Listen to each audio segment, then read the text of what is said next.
బట్టతలతో బాధపడుతున్నారా? ఆధునితనమైన పద్ధతిలో hair transplantation చేయబడును. Face clinic, Hyderabad. నమస్తే, నేను విజయ్. ఏపీలో ఇప్పుడు పిఠాపురం సీటు చాలా హాట్ సీట్గా మారిపోయింది. ఎందుకంటే జనసేన పార్టీ అధినేత పవన్ కళ్యాణ్ ఇక్కడి నుంచే ఎమ్మెల్యే అభ్యర్థిగా బరిలో ఉండబోతున్నారు.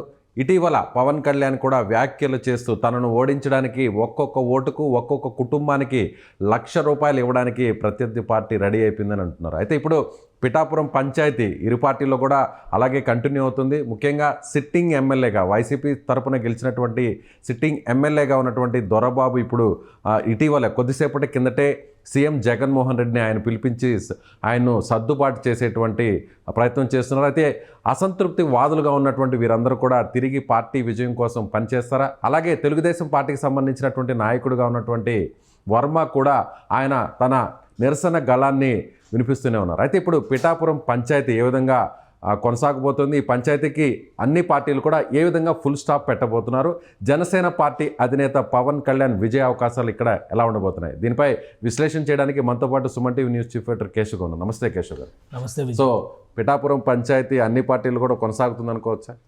అంటే అన్ని పార్టీల్లో పంచాయతీ లేదు, పంచాయతీ కూటమిలో ఉంది, ఆపరేషన్ వైసీపీ చేతిలో ఉంది. ఎందుకనంటే పిఠాపురంలో ఎవరు బరిలో దిగుతారు అనేటువంటి చర్చకి పవన్ కళ్యాణ్ ఒక ముగింపునిచ్చారు. కానీ ఆ ముగింపు ఇచ్చేటువంటి క్రమంలో ఎవరైతే అక్కడ స్టేక్ హోల్డర్స్ ఉన్నారో, ఆల్రెడీ స్థానిక నాయకులు, స్థానికంగా ఉన్నటువంటి వాళ్ళు అనుకున్నారో వాళ్ళని పిలిచి మాట్లాడి కనుక తన అభ్యర్థిత్వ ప్రకటన చేసి ఉంటే అసలు ఇంత అసంతృప్తి, ఇంత గందరగోళం వచ్చి ఉండేది కాదేమో. ఆ ప్రయత్నం జరగలేదు. సో ఆయన అనౌన్స్మెంట్ చేసిన తర్వాత ఎవరి వర్షన్ వాళ్ళు ప్రకటించడం మొదలెట్టారు. ఒకటేంటంటే అధిష్టానం అంటే భయం అన్నా ఉండాలి, భక్తి అన్నా ఉండాలి. ఇవి రెండు లేకపోతే అయోమయం ఎక్కువ ఉంటుంది.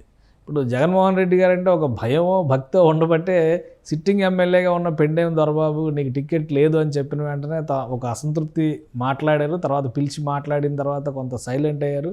ఇప్పుడు రాజకీయ పరిణామాలు మారుతున్నటువంటి క్రమంలో ఆయనను పిలిచి మరొకసారి జగన్మోహన్ రెడ్డి అంటే ఒక ఆపరేషన్ రెడీ చేసి పెట్టాడు ఆయన. జగన్మోహన్ రెడ్డి గారికి ఏంటంటే అన్నీ సెట్ చేసుకున్నాక ఎటు నుంచి చూసినా కానీ తనను కదిపేటువంటి అవకాశం లేకుండా ప్రత్యర్థికి వ్యూహం ఎలా రచించాలి దాని మీద ఆయనకు ఒక స్పష్టత ఉంది. ఇప్పుడు చూడండి, దాడిశెట్టి రాజా మంత్రి, ఎమ్మెల్యే, ఆయన ఫోకస్ పెట్టాడు. కురసాల కన్నబాబు మాజీ మంత్రి, ఎమ్మెల్యే, ఆయన ఫోకస్ పెట్టాడు. అలానే ఇటువైపు నుంచి చూస్తే ముద్రగడ్డ పద్మనాభంకి ఒక స్పెషల్ టాస్క్ ఇచ్చారు. ముద్రగడ్డ పద్మనాభం కాపు సామాజిక వర్గం పరంగా ఆయన చెప్పిన లెక్క ప్రకారం ఆయన పొలిటికల్ హీరో ముద్రగడ్డ పద్మనాభం గారు. ఎందుకంటే నేను రాజకీయ నాయకుడిని కానీ సినిమా హీరోని కాదని కొట్టిపడేశారు కాబట్టి ఆయన పొలిటికల్ హీరో. ఆ పొలిటికల్ హీరోకి ఒక ఆపరేషన్ అప్పగించారు ఇప్పుడు. సో ఆయన ఏం చేయబోతారు, పార్టీకి వస్తాయి అనేటువంటి కోణంలో అంటే ఆయన ప్లానింగ్ అది ఎంత ఫైనల్గా రిఫ్లెక్ట్ అవుద్ది, ఎంత కన్వర్ట్ అయ్యిద్ది అనేది పక్కన పెడితే ఒక ప్లానింగ్ అయితే జరుగుతుంది కదా. సో ఇదే క్రమంలో ఒక్కొక్కరికి ఒక టాస్క్ అప్పగించినటువంటి పరిస్థితి. అలానే మిథున్ రెడ్డి మొత్తం సమన్వయం చేసుకునేటువంటి బాధ్యత. పిఠాపురం సీటు గెలవడం ఒక్కటే ఒక ఎత్తు. ఇప్పుడు రెండో ప్రపంచ యుద్ధం జరిగినప్పుడు హిట్లర్ ఏం చేశాడంటే రష్యాని ఓడించడం కంటే స్టాలిన్ గ్రాడ్ని ఓడించడం ఒక టాస్క్గా పెట్టుకున్నాడు. స్టాలిన్ గ్రాడ్ ఓడిపోతే ప్రెసిడెంట్ స్టాలిన్ ఓడించినట్టే అనేది ఒక ఇది అనమాట. రష్యా నాశనం అయిపోయినా పర్వాలేదు కానీ స్టాలిన్ గ్రాడ్లో ఓడిపోకూడదని చెప్పి వాళ్ళ ఈగోస్ ఎంత పీక్ స్టేజ్లో యుద్ధం చేసినాయో చరిత్ర చెప్తుంది. సో ఇక్కడ పిఠాపురం పరిస్థితి ఎలా ఉందంటే పవన్ కళ్యాణ్ ఓడిస్తే మొత్తం జనసేన వాష్ అవుట్, మిగతా 20 సీట్లు గెలిచినా కానీ జీరో అనేటువంటి ఉద్దేశంతో జగన్మోహన్ రెడ్డి యాక్షన్ ప్లాన్ ముందుకెళ్తుంది. దానికి తగ్గట్టుగా విపక్షాల మధ్య సమన్వయం లేదు. ఇది ఒక పెద్ద సమస్య. ఎందుకంటే పిఠాపురంలో ఎమ్మెల్యే అభ్యర్థిగా వర్మ అనేటువంటి నాయకుడు 2009 నుంచి అక్కడ పనిచేస్తున్నటువంటి నాయకుడు టీడీపీకి సంబంధించి. 2009లో ఎమ్మెల్యే అభ్యర్థిగా పోటీ, ఇంకా చెప్పాలంటే పొలిటికల్ హీరో ముద్రగడ్డ పద్మనాభం కంటే ఆయనకి ఎక్కువ ఓట్లు వచ్చినాయి. 2009లో ప్రజారాజ్యం పార్టీ పుట్టినప్పుడు ప్రజారాజ్యం పార్టీ అభ్యర్థిగా వంగాగీత పోటీ చేస్తే, వర్మ టీడీపీ నుంచి పోటీ చేస్తే, కాంగ్రెస్ నుంచి ముద్రగడ్డ పద్మనాభం పోటీ చేస్తే ముద్రగడ్డ పద్మనాభం 3వ స్థానంలో ఉన్నాడు. అంటే ఈయనకంటే ఒక 1000-2000 ఓట్లు వర్మకే ఎక్కువ వచ్చినాయి. అప్పుడు వంగాగీత ఫైనల్గా గెలిచింది. కాబట్టి అది పిఠాపురం సీటు కాపులు ఎక్కువగా కన్సాలిడేట్ అయ్యి ఓటేస్తారనేటువంటి ఆశ ఇక్కడ ఉందని మనం అనుకోవాలి. అలా చూసినా కానీ ఒకవేళ కాపులు కన్సాలిడేట్ అయ్యి ఓటేస్తే ముద్రగడ్డ పద్మనాభం గారు 3వ స్థానానికి ఎందుకు వెళ్తారు? కాబట్టి అది అప్పుడు చరిత్ర. 2014లో ఏం జరిగింది, ఇదే వర్మ కాంగ్రెస్ పార్టీ అధికారంలోకి వచ్చింది. అప్పుడు అధికారంలోకి వచ్చింది 2009లో. ఇదే వర్మ 2014 ఎలక్షన్స్లో కూటమి నుంచి ఆయనకి టికెట్ రిజెక్ట్ చేసి విశ్వం అనేటువంటి వ్యక్తికి తెలుగుదేశం పార్టీ టికెట్ అప్పగిస్తే ఆయన 3వ స్థానంలో ఉన్నాడు. 17,000 ఓట్లు 20,000 ఓట్లు కూడా దాటలేదు ఆయనకి. వర్మ ఇండిపెండెంట్గా వేస్తే 93,000 ఓట్లు సాధించి గెలిచాడు ఆయన. సో అక్కడ వర్మకు పట్టుంది అంటే ఒకవేళ సామాజిక వర్గం ఓటే కన్వర్ట్ అయితే అక్కడ జరగలేదు కదా, ఆ పరిణామం జరగలేదు కదా. అప్పుడు పోటీ చేసింది కూడా వైఎస్ఆర్సీపీ నుంచి పిండం దొరబాబే పోటీ చేశాడు, కాపు సామాజిక వర్గమే, కానీ ఓటు కన్వర్ట్ కాలేదు అక్కడ. సో 2019లో జరిగినటువంటి లెక్కలు చూస్తే కనుక విడివిడిగా ఎవరికి వాళ్ళు పోటీ చేసినటువంటి సందర్భంలో పిండం దొరబాబుకి కలిసి వచ్చింది, ఆయన గెలిచాడు. తర్వాత జనసేన నుంచి మాకినీడు శేష్ కుమారి పోటీ చేసింది, 26,000 ఓట్లు 27,000 ఓట్లు వచ్చినాయి. ఒకవేళ సామాజిక వర్గమే కన్సాలిడేట్ అయ్యి ఉంటే అక్కడ ఆమె కూడా మంచి ఓటింగ్ వచ్చి ఉండాలి కదా. అంటే ఓటరు అక్కడ మనస్తత్వాన్ని బట్టి ఓటింగ్ చేస్తున్నాడు. ప్లస్ ఒకసారి 2014లో అంటే వర్మకి జరిగినటువంటి అన్యాయం నేపథ్యంలో అతనికి ఓటింగ్ పోలరైజ్ అయినటువంటి విధానాన్ని చూస్తే కనుక ఇప్పుడు పవన్ కళ్యాణ్ పైన అలాంటి సింపతి వస్తుందా? ఎప్పుడు వస్తుందంటే వర్మను కలుపుకున్నప్పుడు, ఈవెన్ శేష్ కుమార్ని కూడా కలుపుకుని ఉంటే ఒక ఉదయ్ శ్రీనివాస్ కూడా అక్కడ హైదరాబాద్ నుంచి వెళ్ళి ఆపరేషన్స్ చేసి వచ్చేటువంటి ఆహారం కానీ స్థానికుడు కాదనేటువంటి అభిప్రాయం అదే కదా వాళ్ళు చెప్తుంది పదే. సో ఈ అసంతృప్తిని అంతటిని కూడా ఒక దగ్గరకు తీసి వాళ్ళని బొజ్జగించి ప్రకటన చేసి ఉంటే పవన్ కళ్యాణ్ ఇంత వ్యతిరేకత ఎదుర్కొనేటువంటి పరిస్థితి ఉండేది కాదు. ఆయన యథాలాపంగా ఒక ప్రకటన చేశారు, నేను వస్తానంటే కనుక ఏ సమస్య ఉండదని అనుకున్నారు ఆయన. వీళ్ళందరూ మాట్లాడుతున్నారు. కానీ పవన్ కళ్యాణ్ చరిష్మాన్ చూసే కదా ఓట్లేస్తారు ఎవరైనా. ఇక్కడ అదే చూస్తుంటే 2019లోనే ఆయన 2 చోట్ల గెలవాలి, లేదా కనీసం ఒక చోటనే గెలవాలి కదా. సో అందుకని ఇప్పుడు చరిష్మా అనేటువంటి పాయింట్ని పక్కన పెట్టేసేయాలి మనం. ఇప్పుడు రాజకీయం, వ్యూహం, సామాజిక వర్గ సమీకరణలో బదలాయింపులు, వీటి మీద ఫోకస్ పెట్టాలి. ఇప్పుడు జగన్మోహన్ రెడ్డి గారు చేస్తున్నటువంటి ఆపరేషన్ అదే. అటు కాపు సామాజిక వర్గం నుంచి ఉన్నటువంటి మంత్రుల్ని, మాజీ మంత్రుల్ని, సీనియర్ నాయకుల్ని మోహరించారు. ఇంకోవైపు నుంచి ధనం పెట్టగలిగేటువంటిది, వ్యూహం నడిపించగలిగేటువంటి నాయకులు ద్వారంపూడి చంద్రశేఖర్ రెడ్డి ప్రత్యేకమైనటువంటి పొలిటికల్ వ్యూహకర్తగా ఆయనకి అప్పగించారు పిఠాపురంలో. ఆయన బరిలో ఉండే కాకినాడ సిటీ తర్వాత ఎక్కువ ప్రయారిటీ దీని మీద పెట్టారు. ఇప్పుడు ఆ చుట్టూ కాకినాడ సిటీ ఎమ్మెల్యేగా కంటెస్ట్ చేస్తున్న ద్వారంపూడి చంద్రశేఖర్ రెడ్డి పిఠాపురంలో రాజకీయ వ్యూహాల పర్యవేక్షణ చేస్తారు. కాకినాడ రూరల్ నియోజకవర్గానికి పోటీ చేస్తున్నటువంటి కురసాల కన్నబాబు అక్కడ పిఠాపురంలో ఉన్నటువంటి కాపు ఓటర్లందరినీ కూడా ఒక కన్సాలిడేట్ చేసేటువంటి ప్రయత్నం చేస్తారు. అలానే తుని నియోజకవర్గం నుంచి పోటీ చేస్తున్నటువంటి మంత్రి దాడిశెట్టి రాజా పిఠాపురం నియోజకవర్గంలో ఉన్నటువంటి అదే సామాజిక వర్గానికి సంబంధించిన వాళ్ళందరినీ కూడా పవన్ కళ్యాణ్ వ్యతిరేకంగా కూడగట్టేటువంటి ప్రయత్నం చేస్తారు. అంటే పిఠాపురం చుట్టుపక్కల ఉన్నటువంటి నియోజకవర్గాలకు సంబంధించి వైసీపీ అభ్యర్థులందరూ కూడా అక్కడే కష్టపడి పనిచేయాల్సినటువంటి పరిస్థితి. ఇప్పుడు అక్కడ ఓటింగ్ పరంగా చూస్తే ఒక 70,000 ఓట్లు కాపు ఓట్లు ఉన్నటువంటి పరిస్థితి ఉంది. అలానే ఒక 30,000 ఓట్ల వరకు కూడా అగ్నికుల క్షేత్ర మత్స్యకార సామాజిక వర్గానికి సంబంధించినటువంటి ఓట్లు ఉన్నట్టుగా తెలుస్తుంది. బీసీ వర్గాల ఓట్లు కూడా ఒక 20,000-25,000, ఇవి అవి కలిపితే కూడా మళ్ళీ ఒక 50,000-55,000 ఓట్లు దగ్గర వచ్చేటువంటి అవకాశం కనిపిస్తుంది. రాజులకి క్షత్రియ సామాజిక వర్గానికి సంబంధించి కూడా 15,000 నుంచి 20,000 మధ్యలో ఓట్లు ఉన్నట్టుగా ఉంది. ఒకవేళ అందరూ మా కులాన్నే మేము గెలిపించుకు తీరుతాం అనేటువంటి నిర్ణయం కనుక తీసుకుని ఓటేస్తే జరిగేటువంటి ఈక్వేషన్ అది. కాబట్టి జగన్మోహన్ రెడ్డి గారి ఆపరేషన్ ఎట్లా ఉంది? ఇప్పుడు చాలా క్లియర్గా అగ్నికుల క్షత్రియుల్ని వీళ్ళందరినీ తీసుకునేటువంటి పని దాడిశెట్టి రాజా గారికి అప్పగించారు.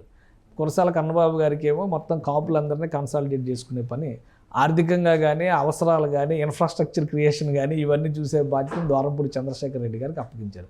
పెద్ద మనుషులందరినీ బొజ్జగించి ముఖ్యంగా కాపుల్లో ఉన్నటువంటి పాత జనసేన లీడర్లందరినీ, ప్రజారాజ్యం పార్టీ లీడర్లందరినీ తీసుకొచ్చే బాధ్యత మళ్ళీ ఆయన తీసుకున్నారు. ముద్రగడ పద్మనాభం అక్కడ స్వతహాగా వంగా గీత అభ్యర్థి ప్రజారాజ్యం పార్టీ తరఫున గెలిచి కాకినాడకి ఇప్పుడు ఎంపీగా ఉన్నటువంటి అభ్యర్థి, ఆమె కూడా అదే సామాజిక వర్గం కాబట్టి ఆమె లెక్కలు ఆమె చేసుకుంటున్నారు. సో ఇంత ప్లానింగ్ జరుగుతుంది. అంటే ఇప్పుడు పవన్ కళ్యాణ్ ఇచ్చినటువంటి జనసేన వైపు నుంచి కానీ, బీజేపీ వైపు నుంచి కానీ, టీడీపీ వైపు నుంచి అసలు ఏం ప్లానింగ్ ఉంది? 3 పార్టీల నాయకులు, కార్యకర్తలు కలిసి ఒక ఆత్మీయ సమావేశం పెట్టారా పిఠాపురంలో? పవన్ కళ్యాణ్ గారిని చూసి ఓటు ఎందుకు వేస్తారు? అంటే పవన్ కళ్యాణ్ చాలా కాన్ఫిడెంట్గా ఉన్నారు. ఆయన ఇచ్చినటువంటి స్టేట్మెంట్ చూస్తే ప్రత్యర్థిగా ఉన్నటువంటి ఎవరైతే వంగా గీత ఉన్నారో, గతంలో 2009లో పీఆర్పీ ఎమ్మెల్యేగా ఆమె గెలిచారు, ఆమె తిరిగి మా పార్టీలోకి రావాలని కోరుకుంటున్నానని చెప్పి ఆయన చేసినటువంటి వ్యాఖ్యలు ఎలా చూడాలంటారు? పవన్ కళ్యాణ్ ఓడిపోతుంది, ఖచ్చితంగా నేనే గెలుస్తున్నాను, భారీ మెజారిటీతో 1,00,000 మెజారిటీతో గెలుస్తాం అని పవన్ కళ్యాణ్ గారి ఉదారవాద రాజకీయ విధానాలకు అదొక ఉదాహరణగా మనం చూడాలి. కానీ రాజకీయంలో ఉదారవాదం పనికిరాదు. మన వాళ్ళని చెప్పని మన ఇంటికి వచ్చి భోజనం చేసి వెళ్ళిన ప్రతి ఒక్కరు మనకు ఓటేస్తారని గ్యారంటీ లేదు. సో అదే కనుక ఉండుంటే పవన్ కళ్యాణ్ గారే పదే సభల్లో చెప్పారు, నీ అభిమానం గుండెల నిండా ఉన్న జగన్మోహన్ రెడ్డికి ఓటేసామని మీరు అందరూ చెప్పారని అదే మాట ఆయన చెప్పారు చాలాసార్లు. కాబట్టి ఇక్కడ అభిమానాలు, ఆత్మీయతలు ఇవన్నీ కూడా చెల్లుబాటు అయ్యేవి కావు. ఇక్కడ చేయాల్సింది ప్లాన్ ఆఫ్ యాక్షన్. ఆ కార్యశీలత అనేది ఏముంది అనేది ముఖ్యం. పవన్ కళ్యాణ్ గారు ఆశించినట్టుగా ఆయన చెప్పినటువంటి అన్ని మాటలు అంగీకరించవచ్చు మనం, కానీ అక్కడ గ్రౌండ్ లెవెల్లో ఆ తరహా వ్యూహం జరగడం లేదు అనేది జనసేన పార్టీ ఒక్క జనసేన బీజేపీ కూడా 2004లో ఇదే పిఠాపురం నియోజకవర్గాన్ని బీజేపీ మిత్రపక్షం అంటే టీడీపీతో పొత్తులో భాగంగా పిఠాపురం నియోజకవర్గం ఇదే పెండెం దొరబాబు బీజేపీ అభ్యర్థిగా పోటీ చేశారు. ఇప్పుడు సిట్టింగ్ ఎమ్మెల్యేగా ఇప్పుడు వైసీపీ నుంచి ఉన్నటువంటి సిట్టింగ్ ఎమ్మెల్యే. ఇప్పుడు మరి బీజేపీ కూడా అంత ఇంత బలం ఉండాలి కదా, మరి 3 జెండాల కలయికతో ఎక్కడ క్యాంపెయిన్ జరుగుతుంది? ఈ బలహీనతలను జగన్మోహన్ రెడ్డి గారు అడ్వాంటేజ్ చేసుకుంటున్నారు. అందుకనే పెండెం దొరబాబుని మళ్ళీ పిలిచారు ఇన్ని రోజుల తర్వాత. 26,000 ఓట్లతో ఓడిపోయినటువంటి శేషుకుమారిని పిలిచి పార్టీలో చేర్చుకున్నారు. వంగా గీత దగ్గరుండి తీసుకొచ్చి చేర్చుకున్నారు. ఎందుకంటే వీళ్ళిద్దరు ప్రజారాజ్యం పార్టీలో కలిసి పనిచేసినటువంటి నాయకులే. ఆ నాయకురాలు అందరినీ తీసుకొచ్చి ఆమె దగ్గర చేర్చారు. అలానే అసంతృప్తితో ఉన్న సొంత పార్టీ నాయకుడిని పిలిచి ఏదో ఒక బాధ్యత అప్పగిస్తారు ఖచ్చితంగా. గెలిచిన తర్వాత ఉండే లెక్కలు వేరేగా ఉంటాయి, గెలవకపోతే ఆ లెక్క తర్వాత చూసుకోవచ్చు మనం. కానీ ఇంత వ్యూహం జరుగుతుంటే పిఠాపురమే మేము గెలిచి తీరతాం, పిఠాపురం నుంచే మార్పు సాధిస్తామని చెప్పినట్టుగా పవన్ కళ్యాణ్ గారు అక్కడ గ్రౌండ్ లెవెల్లో ఏం జరుగుతుంది? ప్రజలు ఇది కూడా చూస్తారు కదా. ప్రజల్లో కోపం ఉంది, ఆవేశం ఉంది, వ్యతిరేకత ఉంది, ప్రభుత్వాన్ని ఇంటికి పంపించాలనే ఆలోచన ఉంది అని అనుకుందాం. కానీ మీరు అసలు దానికి కావాల్సిన ప్లాట్ఫామ్ ఇవ్వనప్పుడు ఏమి నిర్ణయం తీసుకోగలుగుతారు? అంటే ఎక్కడ సమన్వయమే లేదంటారు. అసలు 3 పార్టీల సమన్వయం కనిపించడం లేదు, 100% కనిపించడం లేదు. మీడియా పరంగా ఇచ్చేటువంటి స్టేట్మెంట్లు అవి కూడా ఇప్పుడు వర్మ గారు చెప్పిన స్టేట్మెంట్లే చూద్దాం. నేను తెలుగుదేశం పార్టీ భక్తుని, చంద్రబాబు నాయుడు విధేయుడిని, పవన్ కళ్యాణ్ అసలు పేరు కూడా ఎత్తట్లేదు ఆయన. మాకు వీళ్ళు ఎవరితో సంబంధం లేదంటున్నాడు. ఎవరితో సంబంధం లేదో పొత్తులో ఉండే ఈ వ్యాఖ్యల్ని అధిష్టానం కూడా ఉపేక్షించకూడదు. సమన్వయం లేదా అసలు మీరు మాట్లాడకుండా మీ పని మీరు చేసుకోండి అని చెప్పాలి. మీకు అసంతృప్తి ఉంది, ఇంట్లో కూర్చోండి, బయటకు వచ్చి స్టేట్మెంట్లు ఇవ్వడం ఎందుకు? ఈ స్టేట్మెంట్లు ఇంకో కొంత గందరగోళాన్ని సృష్టిస్తున్నాయి కదా. సొంత పార్టీ జెండాలను తగలబెట్టినప్పుడు మీ పార్టీ విధేయత ఏమైపోయింది? మీ నాయకుడి పట్ల విధేయత ఏమైపోయింది? ఇదే ప్రశ్న ప్రజల్లో కూడా వస్తుంది కదా. సో ఈ బలహీనతల పైన జగన్మోహన్ రెడ్డి ఇప్పుడు ఆపరేషన్ చేస్తున్నారు. ఈ బలహీనతలని కరెక్ట్గా ఆయన అడ్వాంటేజ్గా మార్చుకోగలిగారంటే గెలవడానికి అవకాశం ఉంటుంది. మరోసారి పవన్ కళ్యాణ్ ఇంకొకటి ఏంటంటే ఈసారి వ్యూహాత్మకంగా చంద్రబాబు నాయుడు మినహా మిగతా అందరి మీద, బాలకృష్ణ కానీ, లోకేష్ కానీ, పవన్ కళ్యాణ్ వీళ్ళందరి మీద మహిళా నాయకుల్నే పోటీలో పెట్టారు. ఓడిపోయారు అనుకో వాళ్ళ చేతిలో, రేపొద్దున ఈ 5 సంవత్సరాలు కూడా ఆడవాళ్ళ చేతిలో ఓడిపోయిన నాయకులు అనేటువంటి ముద్ర వేసి ఒక రకమైనటువంటి హ్యూమిలియేషన్ గురి చేసే అవకాశం ఉంటుంది. కానీ అసలు వ్యూహమే అనుసరించకుండా గెలుస్తాం అనేటువంటి ధీమా సరైంది కాదు. జనసేన పార్టీ నాయకత్వం ఇప్పుడు ప్రకటించినటువంటి 7 సీట్లకైనా, ఎందుకంటే అధికారికంగా ప్రకటించింది 7 సీట్లే, మిగతా 8-9 సీట్లకి సంబంధించి ఒక క్లారిటీ వచ్చింది అంటారు, కానీ అధికారికంగా ప్రకటించాల. కింద ఉన్నటువంటి నాయకులే తిరస్కరిస్తున్నారు, ఇంకా మాకు ఇండికేషన్ లేదు, ఉమ్మడి అభ్యర్థిని మాకు ప్రకటన రాలేదని చెప్తున్నారు వాళ్ళు. కాబట్టి ఈ సమస్యల్ని సర్దుబాటు చేసుకుంటూ స్పష్టత ఉన్నటువంటి 7 సీట్లపైన కానీ స్పష్టమైనటువంటి వ్యూహం ఉండాలి. నియోజకవర్గాలకు సంబంధించినటువంటి ఓటర్లతో సామాజిక వర్గాల పరంగా పెడతారా, వృత్తిపరంగా పెడతారా, ఇంకొక రకంగా పెడతారా, ఎలా అయినా కానీ ముందు ఆత్మీయ సమావేశాలు, సమ్మేళనాలు. ఎందుకంటే వీళ్ళ అదృష్టం కొద్దీ 58 రోజులు పైగా సమయం దొరికింది కాస్త ఒపీనియన్ మౌల్డ్ చేసుకోవడానికి, ప్రజాభిప్రాయాన్ని తమ వైపు మలుచుకోవడానికి ఒక అవకాశం. దాన్ని ఉపయోగించుకోకపోతే చేయగలిగేది ఏమీ లేదు. దాన్ని పక్కాగా ప్రణాళిక ప్రకారంగా ఉపయోగించుకునే ప్రయత్నాలు చేస్తుంది జగన్మోహన్ రెడ్డి.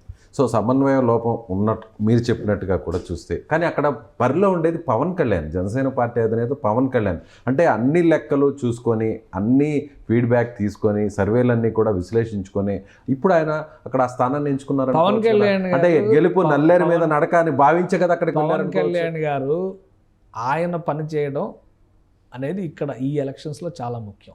ఆయన మాత్రమే పనిచేయడం. ఎందుకంటే భీమవరంలో ఆయన నమ్ముకున్న నాయకులు గెలిపిస్తారని నమ్మకంతోనే ఓటమి పాలయ్యారని చెప్పారు. తెలంగాణలో ఆయన నమ్ముకున్న నాయకులు 32 సీట్లు గెలుస్తారనే నమ్మకంతోనే డిపాజిట్లు కోల్పోయారు పోటీ చేసిన 8 సీట్లలో కూడా.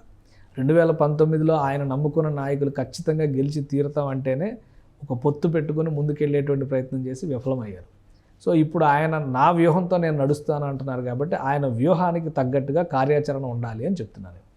కార్యాచరణ లేని పక్షంలో పవన్ కళ్యాణ్ కూడా ఓడిపోవచ్చు. అంటే ఉన్న చిన్న చిన్న లోపాలైనా కూడా వాటిని సరిదిద్దుకోవాల్సినటువంటి అవసరం ఉంది అంటారు. ఖచ్చితంగా ఇప్పుడు కూటమి అంతా ఒక్కటి అనేటువంటి సంకేతం ఇవ్వడంలో కూటమి పదే వైఫల్యం చెందుతున్నటువంటి సంకేతాలు కనిపిస్తున్నాయి. ఉమ్మడి సభ నిర్వహించిన తర్వాత 3 పార్టీలు కలిసి ప్రజాక్షేత్రంలోకి వెళ్ళినటువంటి సందర్భం లేదు. కొన్ని నియోజకవర్గాల్లో 3 పార్టీల జెండాలు కూడా కనిపించడం లేదు.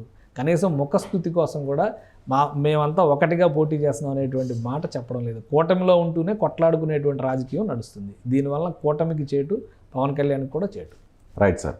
సో పిఠాపురం మీద పెద్ద ఎత్తున జగన్మోహన్ రెడ్డి, వైసీపీకి సంబంధించినటువంటి అధినాయకత్వం, అలాగే కీలకమైనటువంటి నాయకులందరూ కూడా ఈ నియోజకవర్గం మీద ఫోకస్ పెట్టారు. పవన్ కళ్యాణ్ని ఖచ్చితంగా ఓడిస్తామంటూ కూడా ఇప్పటికే పదే పదే చెప్తున్నటువంటి వైసీపీ అందుకు తగ్గట్టుగా వ్యూహరచన చేస్తుంది. అయితే చిన్న చిన్న సమస్యలను, లోపాలను కూడా సరిదిద్దుకోవాల్సినటువంటి అవసరం ఉంది. అలాగే తెలుగుదేశం పార్టీకి సంబంధించినటువంటి నాయకులు, అలాగే జనసేన పార్టీకి సంబంధించినటువంటి నాయకులు బీజేపీతో కలిసి మరొకసారి సమన్వయం చేసుకోవాల్సినటువంటి అవసరం ఎంతైనా ఉందని కేశవ్ గారు చెప్తున్నారు. Thank you so much.